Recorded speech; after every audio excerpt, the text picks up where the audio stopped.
దొండకాయ కూర పచ్చడి చేయబోతున్నాను. కూర కాకుండా పచ్చడి చేయబోతున్నాను దొండకాయతోని. దొండకాయ కూర తింటే బుద్ధి మందగిస్తుందని అంటారు, కానీ కాదు. దొండకాయ కూర కానీ పచ్చడి కానీ చేసుకుంటే చాలా బాగుంటుంది.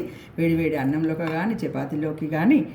ఇప్పుడు దొండకాయ ఎలా పచ్చడి చేసుకోవాలో మీకు చూపిస్తాను. ఒకసారి ఇంగ్రీడియంట్స్: ఎల్లిపాయలు, దాంట్లోకి టమాటాకు బదులు చింతపండుకు బదులు టమాటాలు, ఉల్లిపాయలు, పచ్చిమిరపకాయలు, దొండకాయ అన్నీ వేసి ఫ్రై చేసుకోవాలి. ఒకసారి ప్యాన్లో పొయ్యి మీద ప్యాన్ పెట్టి వెలిగించుకొని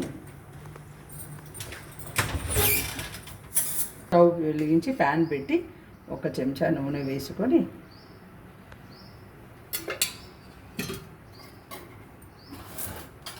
కొంచెం జీలకర్ర,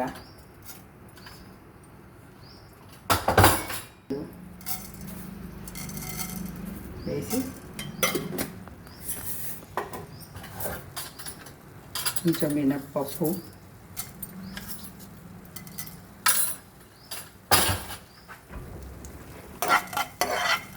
వేపుకోవాలి.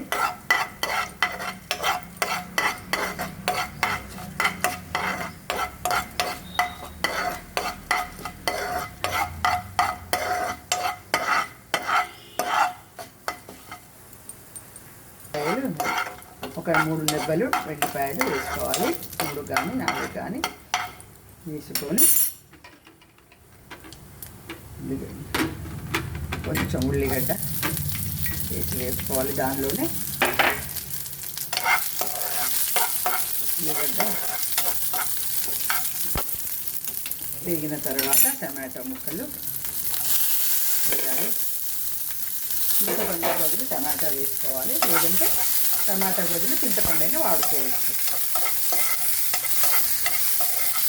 దీనిలో తొందరగా మగ్గడానికి పసుపు కొంచెం ఉప్పు వేసుకోవాలి.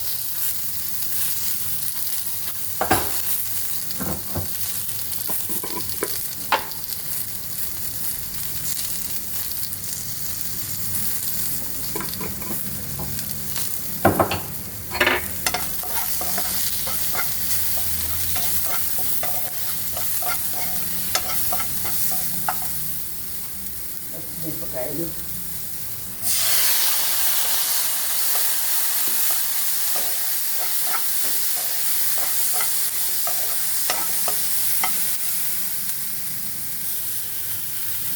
ఈ పచ్చిమిరపకాయలు కొంచెం నూనెలో వేగిన తర్వాత దొండకాయలు కూడా వేసి కొంచెం వేసుకోవాలి.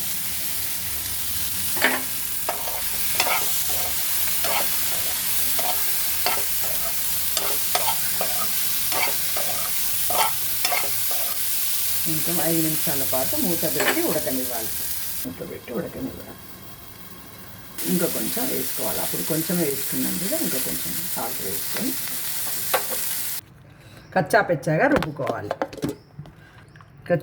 రుబ్బుకోవాలి. ఇంకా పులుపు కావాలంటే 2 రెబ్బలు చింతపండు, కొంచెం నీళ్ళు వేసుకొని కచ్చాపచ్చాగా గ్రైండ్ చేసుకొని దీన్ని మళ్ళీ పోపు పెట్టుకోవాలి. 1 స్పూన్ ఆయిల్ వేసి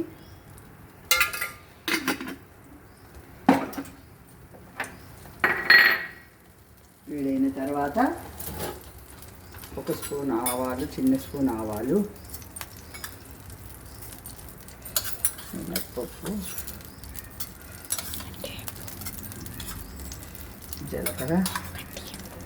జీలకర్ర, మినప్పప్పు, ఆవాలు పోపుకు వేసుకోవాలి. ఎండుమిర్చి, 3 ఎండుమిర్చి కాయలు వేసుకొని పోపు వేసుకోవాలి.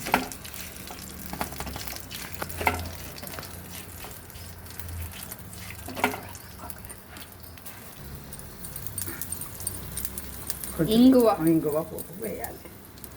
వేసి ఈ పోపు పచ్చడిలో కలుపుకోవాలి.